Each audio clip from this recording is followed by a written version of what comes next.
Okay, so we've been talking about elements, been talking about protons, neutrons, electrons, and we've also been talking about how elements, because of the number of electrons in their outer valence shells or orbital rings, that determines bond formation.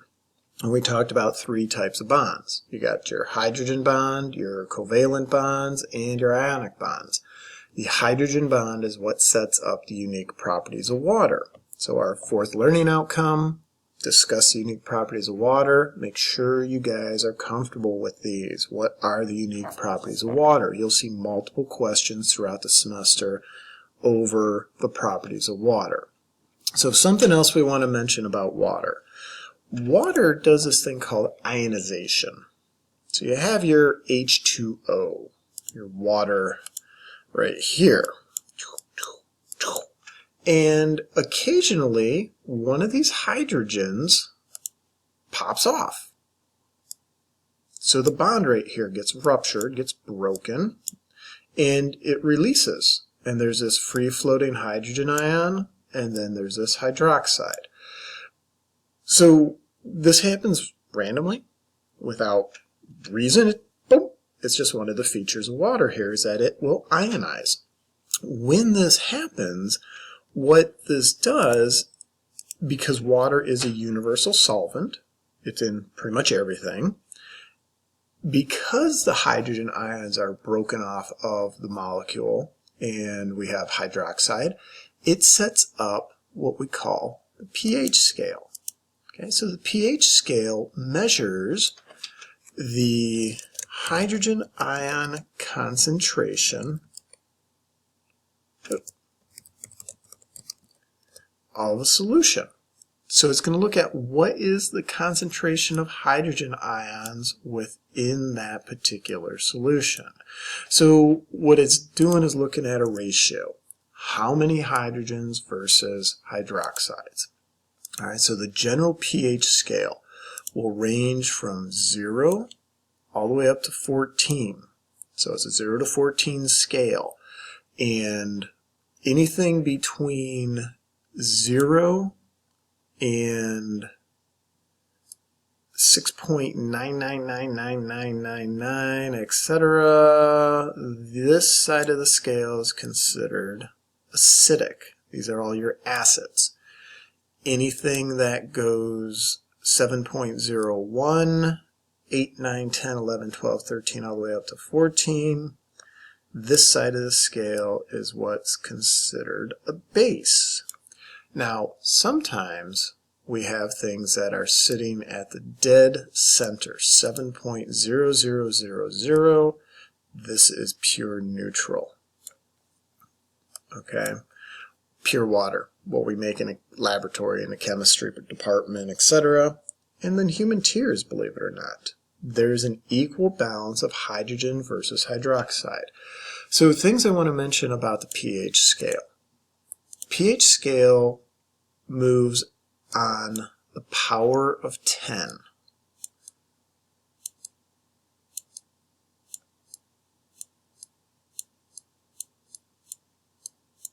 Alright, so the power of 10.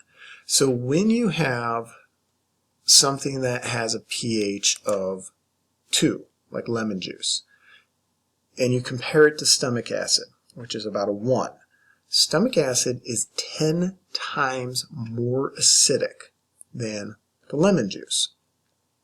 The reason, because of the pH scale, because of the power of 10. So everything moves on the power of 10. So a pH of, let me reduce font here. A pH, let's say we're looking at, there we go, something that's sitting on a scale at 4.3, and then this drops down to 3.3. This equals 10 times more acidic. Go in the other direction. pH of 4.3 shifts up to 5.3. This means 10 times less acidic. Okay, now let's take a bigger jump. 4.3 shifts up to 6.3.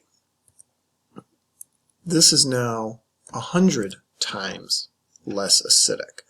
If you go up to 7.3, now you're 1,000 times less acidic. So every time you move on that scale from 1 to 2 to 3 to 4 to 5 on up or down, you're moving by the power of 10.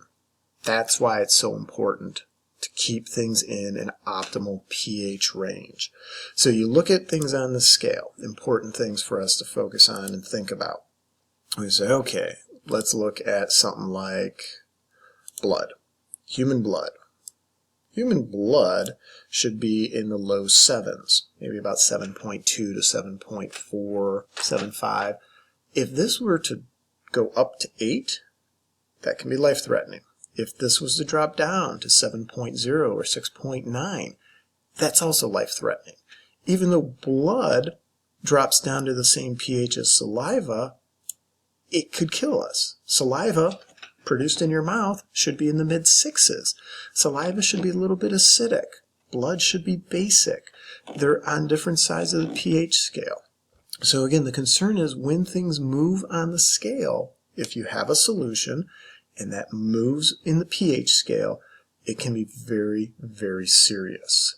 So look at the things on the scale. Stomach acid, way down here in the 1s. So if you've gotten sick and you throw up and it burns your mouth and your nose, or that acid reflux that comes up after eating a meal of spicy food, it burns because it is so acidic compared to what your mouth is used to.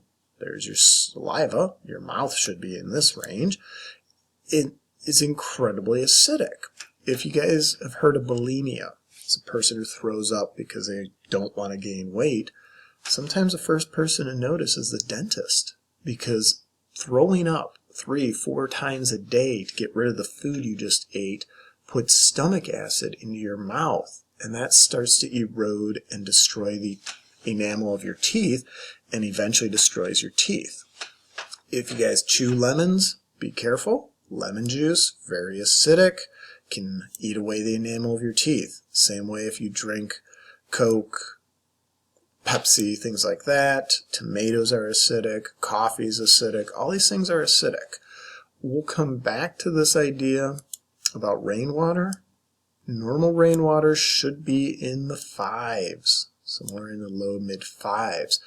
Unfortunately, because of climate change, because of pollution, because of human activities, we see areas where rainwater is down in the 3s. It's 100 times more acidic than what normally it should be.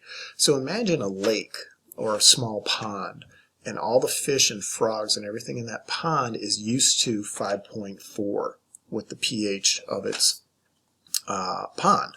So let's go back here and do our math again. Oh.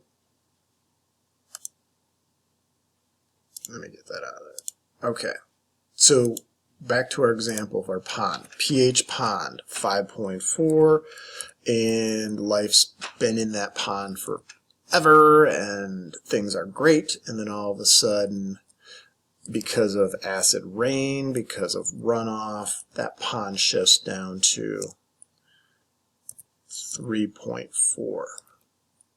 You're now 100 times more acidic than what you normally should be. How many things are going to survive that? That's why we're seeing problems with ecosystems. And we'll revisit this idea later in the semester in ecology. Okay, so again, pH scale, 0 to 14. 7 is neutral. Low numbers are acid. High numbers are base. Any shift, or I should say the pH scale works on the logarithm of 10. If you increase hydrogen, you become more acidic. If you decrease hydrogen, or you could say increase hydroxides, become more basic. Okay, so let's put this into application. Let's go to lunch.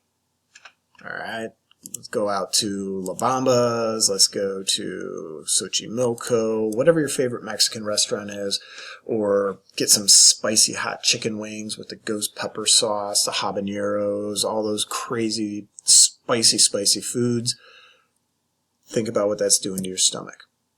When you eat these things here, and you eat these foods, what you're eating are things that have a lot of extra hydrogen ions. Whether it's the burrito or the wings, you're getting a lot of extra hydrogen ions into your system. And this tends to cause the pH to go down. Lower pH than what your stomach's used to. This usually equals my tummy doesn't feel so well scenario. So what we do is we find ways to balance out the pH, change in the pH. Let's keep it from dropping. Let's get it back to normal. Okay, so you have options here. You could wait, and your body will naturally buffer this out. Your body has mechanisms in place to take out hydrogen, add this, do that, shift things around to keep it in the optimal pH range that it's supposed to be. That's the buffering system. You could throw up, get rid of it, and now it's gone, it's out of the stomach. I feel better, I don't have all that excess hydrogen. Or we can take an antacid. Now, antacids are primarily hydroxides, OHs. They're going to try to balance the pH by absorbing the excess hydrogen ions within the system. So you take a bunch of hydrogens and you add a bunch of hydroxides.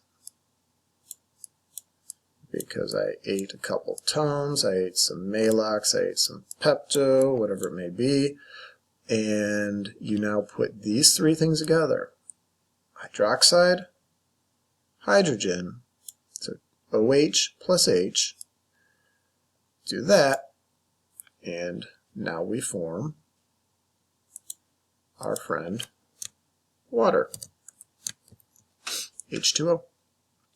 So when you absorb up, you pull out the excess hydrogens that are in the solution, you're combining the hydroxide and the hydrogen ion, and that's going to give you your water. So as you pull more of these out, the ratio starts moving into the basic range. If you wanted to go the other direction and add more in, you obviously move more into the acidic range. So antacids are trying to balance out the pH by absorbing those excess hydrogen ions, and that's going to cause water to form. All right, so keep in mind how elements are set up with the number of protons, neutrons, electrons, how that determines the orbital rings, how that determines the bonds, how those bonds determine the properties of water, how water determines basic features of life. So all living things have the same basic living features because they've all adapted and evolved to a dependency upon water. All right, so that's our basic chemistry. You're not going into the real deep stuff, but more of an application. Why is chemistry important for life? Because we all depend upon water and these bonds for our lives.